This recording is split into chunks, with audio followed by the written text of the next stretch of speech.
चलिए, एक और टॉपिक है हमारे पास। आज का टॉपिक प्रीलिमिनरी एक्सपेंसेस के बारे में पढ़ेंगे, ठीक है।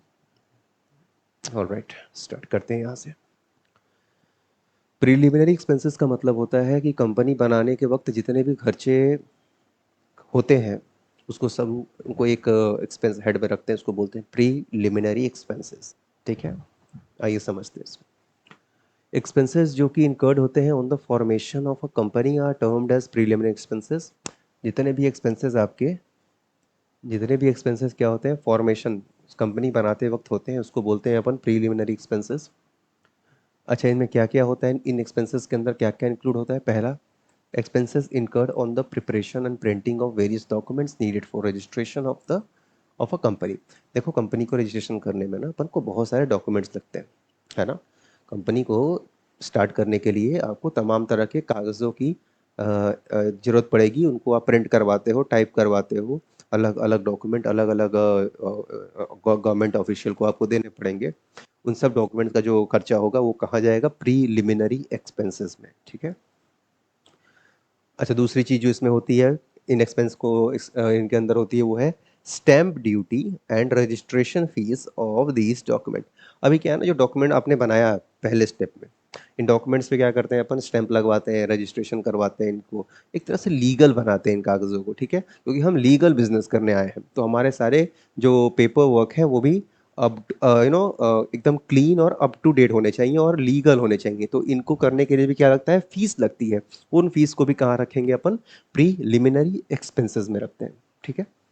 तीसरा है duty payable on authorised capital. अभी ऑथराइज्ड कैपिटल में ना कुछ ड्यूटी, मान लो कुछ टैक्सेस वगैरह कुछ होते हैं, वो देने पड़ते हैं, इसको भी क्या बोलते हैं, प्रीलिमिनरी एक्सपेंसेस के अंदर ही रखेंगे। ठीक है, इसको भी। और कुछ, चौथा है कॉस्ट ऑफ प्रीलिमिनरी बुक। अच्छा, क्या है ना कि अपनी कंपनी स्टार्ट करने से पहले आपको कुछ बुक्स प्रिंट करवाने पड़ते हैं। वो बुक क्या है, वो किताबें होती हैं, कुछ आपकी कंपनी के बारे में बताती हैं। उनको प्रिंट करने में भी अच्छा खासा खर्चा आता है। तो हम उसको भी क्या बोलते हैं, कहाँ रखेंगे, ले जाके प्रीलिमिनरी एक्सपेंसेस में ले जाके रखते हैं।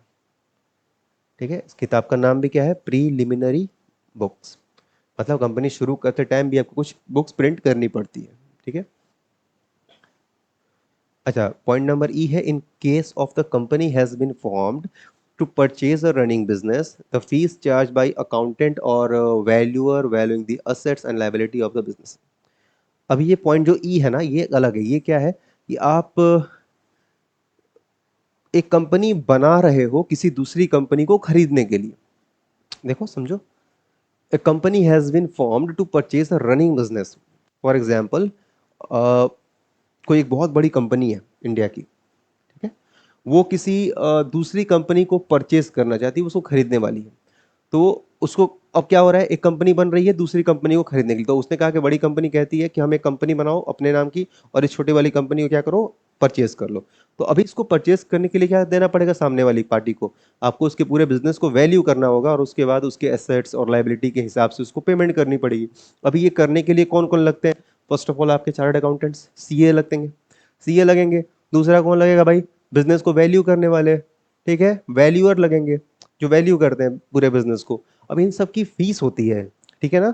अब इनके पैसे को भी कहाँ रखेंगे, प्रीलिमिनरी एक्सपेंसेस में ही रखते हैं।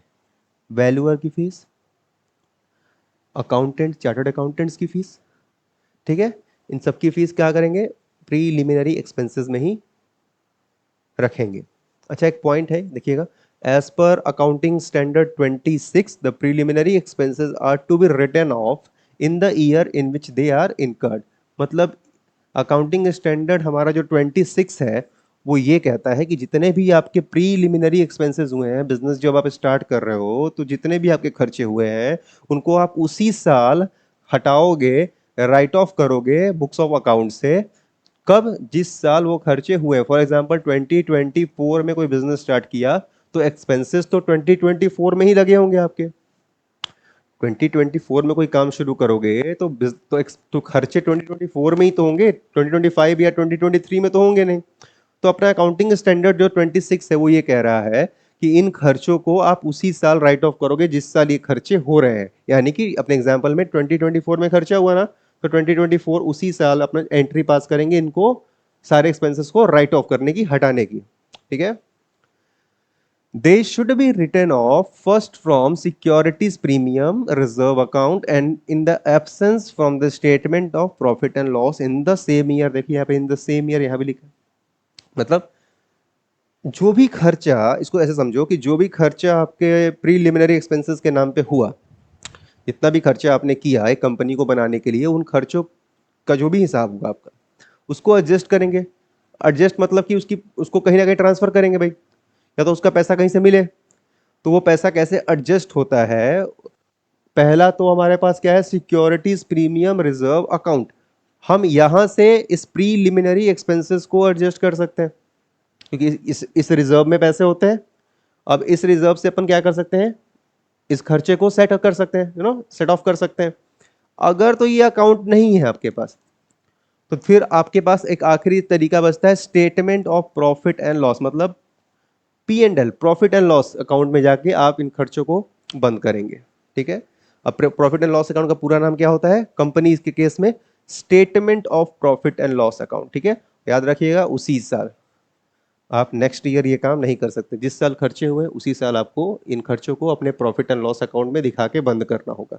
या तो सिक्योरिटी प्रीमियम अकाउंट से कर लो, सिक्योरिटीज प्रीमियम अकाउंट से कर लो, या तो अगर ना हो ये account, then will go for profit and loss account, जिसका पूरा नाम है statement of profit and loss account.